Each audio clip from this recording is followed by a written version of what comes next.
Well, are you in search of that perfect toy for Christmas? In this week's Northwoods Adventure, Shane Lee attends a workshop where the children make their own toys.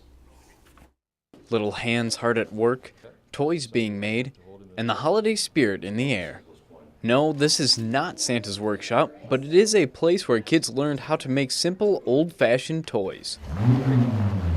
Not the new toys that are that make you addicted, but the other ones you can just play with different kinds and they're funner than the new ones. Micah was a shining example of what the workshop leader hoped to accomplish during his visit to the Brainerd Public Library. I wanted to make it possible for kids to understand that they could make these for themselves rather than buy them from the store.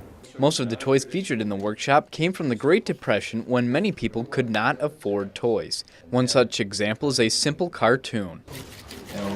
Kids folded a paper in half and drew a figure. Then the participants traced the drawing, except one part that they decided to draw in a different position to give the illusion of movement. There was one where someone was at the pool and then he went to play frisbee.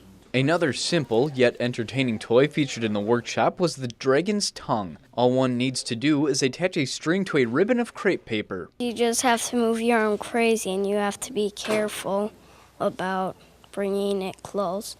If you want to do it really professional, you could have a heavy suit on, bring it really close to you. Some of the young participants were skeptical about the idea of traditional toys as opposed to using modern technology, but it did not take long to turn them around. My mom forced me. She signed me up and I didn't want to come. And it's a lot funner. Don't judge a book by its cover. The workshop affected Austin to such an extent that he plans to continue making his own toys. I'm going to make a potato gun. Austin's ambition to create represents the true goal of the workshop. A failure, in a sense, would be to have them take a top home. A success is to say, now I understand how tops work.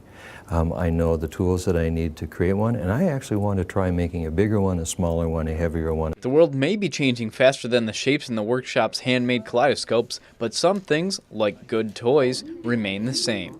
Shane Lee, Lakeland News. If you've enjoyed this segment of Lakeland News, please consider making a tax-deductible contribution to Lakeland Public Television.